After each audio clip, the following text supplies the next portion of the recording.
So I think much application offered, and in as much as the cost of living was high, most students or the cost, the exact cost of living, because even if something is undervalued, still think the full cost will get there. So I think it's, in my opinion, it's not the wisest thing to do the capping, because at the end of the day, with 35% reduction in the study permits, normally in Canada, like last year, they accepted almost 100 study permits was 900,000.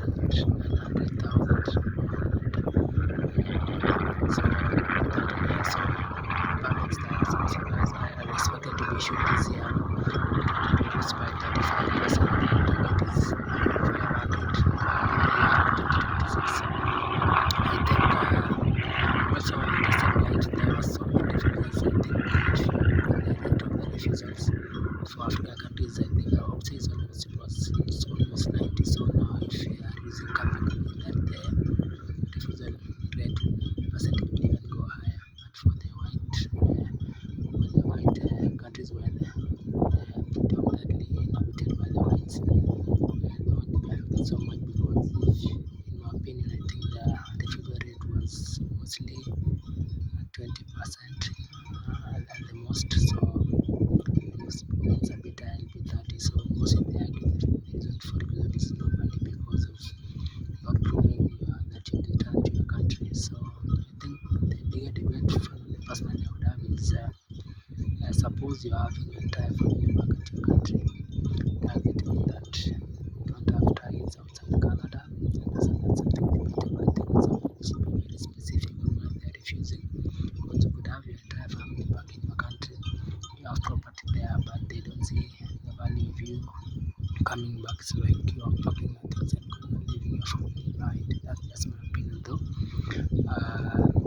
The other thing I think the myth is sometimes they don't believe cousins can really sponsor you, which can be true and sometimes false, because it's directly not even a parent can sponsor you post secondary education. I think these days it's 50-50. So I think you should have an open mind that even third parties, as they call them, cousins, they are the amazing cousins out there who assist their fellow cousins to their studies and the many things they want to do in life. So the capping, I think, is a big blow for the study permits, and the danger is that they might lose students to other countries, because as if one country closes, another one opens. Because same thing with Australia, it closed for 2 years and people applied elsewhere, and you can see the effects there. The Indian students coming back, going back to India, the application rate has gone down. I think that's a wake up call for the Prime Minister Justin Trudeau and the Minister for Immigration, because I think they are meant to do something. This just wasn't the best move for them to make, because Canada is expensive.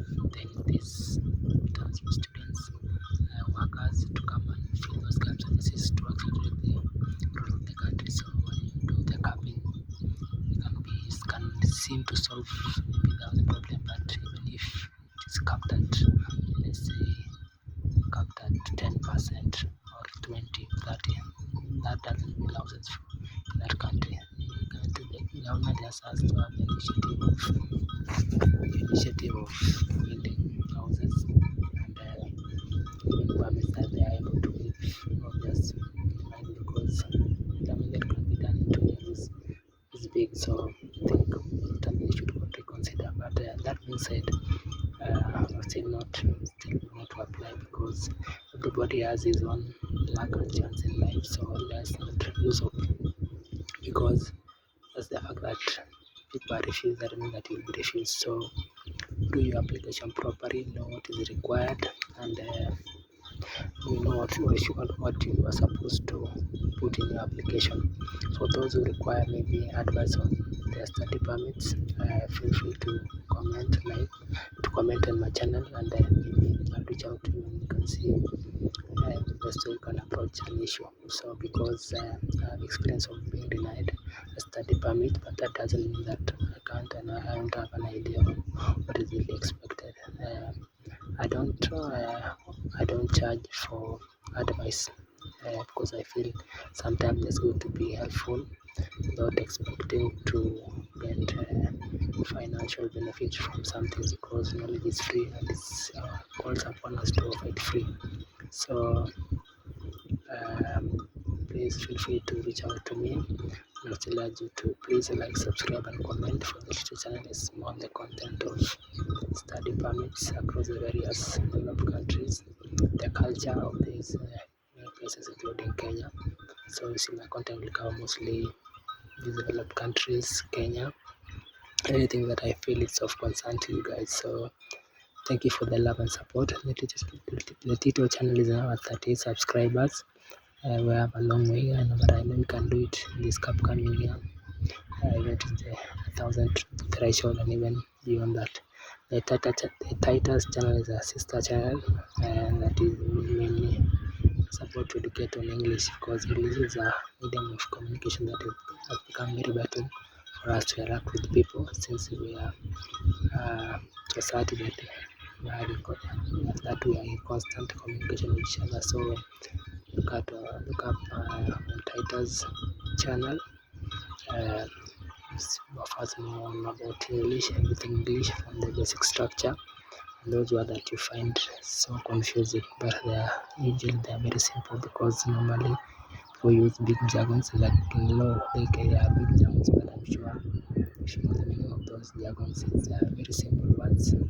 I think identity is trying to make the communication a bit complex and subjective to various professions, because every field has a jargon, but the meaning is complex. So thank you very much for the love, for the support last year. Look forward to doing great things with you for this year. So I can see the field I'm in, the field income, that field I was telling that it's good for training. So that is how the field